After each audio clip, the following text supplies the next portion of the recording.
Haleluya, damai sejahtera Kristus ada bersama dengan kita semua. Bezalel dan Aholiab. Iya, hari-hari ini kemarin saya sudah sampaikan, hari ini saya akan mengupas tentang nama-nama yang kalau di tulisan saya menulisnya sebagai pahlawan yang terlupakan.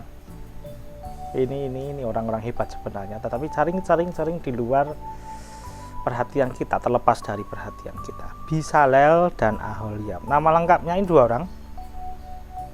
Nama lengkapnya adalah Bezalel bin Uri bin Hur, orang dari suku Yehuda, dan satunya Aholiab bin Ahisamak dari suku Dan. Siapa orang ini? Ya yang sudah penangkap gitu ya. Ini dua orang yang terlibat bukan sekedar terlibat, kalau terlibat banyak orang yang saya terlibat ya, tetapi dua nama ini disebutkan karena punya peran khusus dalam pembangunan kemah suci, mendirikan kemah suci. Wah, panjang, silakan dibaca sendiri ya, Keluaran pasal 31, lalu pasal 36 sampai 38 itu kisahnya tentang pembangunan kemah suci, di mana Bezalel dan Aholiab terlibat di dalamnya. Kalau kita perhatikan Alkitab, waktu Tuhan memerintahkan membangun sesuatu, contohnya itu Musa membangun kemah suci, lalu Daud dan dilakukan Salomo yang mengerjakan teman Salomo ada membangun bait suci, kemudian ada Nuh membangun Bahtera.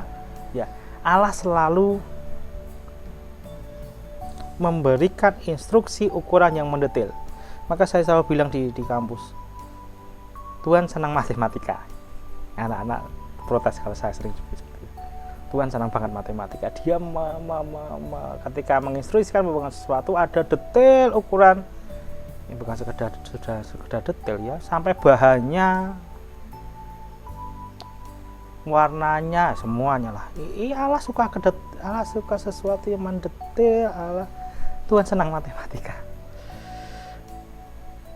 Bezalel dan Aholiab ditunjuk secara khusus, dan oleh Alkitab disebut gini namanya, dua orang ini disebutkan Alkitab dipenuhi dengan roh Allah, dengan keahlian dan pengertian dan pengetahuan dalam segala macam kebenaran. Dua orang ini, Bezalel dan Aholiab, itu dipenuhi dengan roh Allah, dengan keahlian dan pengertian dan pengetahuan dalam segala macam pekerjaan. Kalau saya, moga-moga tidak salah ya, Tuhan arsiteknya kemah suci, Musa juru gambarnya, mungkin kira-kira seperti itu. Lalu Aholiab dan Bezalel ini ketua tim mandor, tapi sekaligus bekerja ya. Kaliannya berbeda. Si Bezalel ini ahli dalam membuat benda-benda berharga, perhiasan gitu ya, ukiran gitu. Kalau Aholiab ahlinya dalam membuat perkakas pakaian, kemudian kelengkapan imam, kelengkapan bajunya orang Lewi gitu ya. Meskipun berbeda, tetapi mereka menggunakan keahlian mereka memberikan keahlian mereka untuk kemuliaan Tuhan.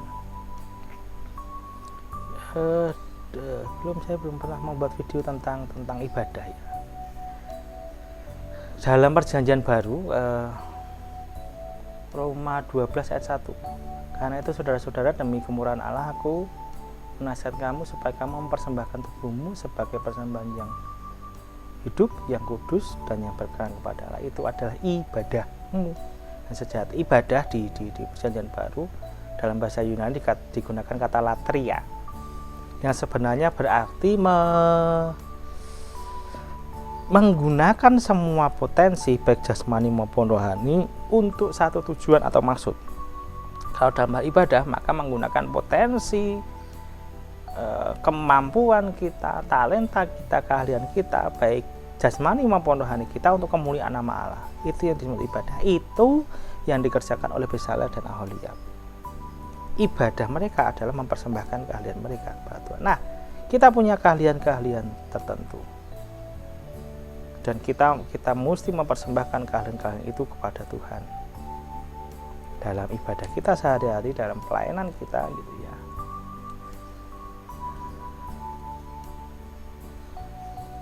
Om, saya itu seorang tukang kayu. Kira-kira kalau mau persembahkan keahlian di gereja sebagai ibadah, gereja saya tidak sedang membangun, atau mungkin gereja saya juga sedang membangun, tapi kan sudah ada tukangnya sendiri. Sekali lagi saya menyebutkan gini, siapa bilang ibadah mesti di gereja? Siapa bilang memberikan keahlian kita untuk kemuliaan Tuhan harus di gereja? Enggak. Kalau Anda pedagang, tempat ibadah Anda adalah pasar. Benar. Kalau Anda adalah seorang guru, maka tempat ibadah Anda adalah di sekolah. Kalau Anda seorang kakek dan nenek, maka ngomong cucu itu adalah ibadah Anda. Maka tidak ada lagi alasan bahwa kita tidak menggunakan keahlian kita, kemampuan kita untuk kemuliaan nama Tuhan. Mari contoh Aholiab dan Bisalel ini mempersembahkan kemampuan keahlian mereka bagi kemuliaan nama Tuhan. Masih masa pandemi, virusnya belum bosan dengan kita, dan saya tidak bosan mengingatkan untuk memakai masker, menjaga jarak, dan mencuci tangan dengan sabun. Kalau dalam ruangannya, ventilasi, durasi, dan jaraknya diperhatikan. Tuhan Yesus memberkati kita semua.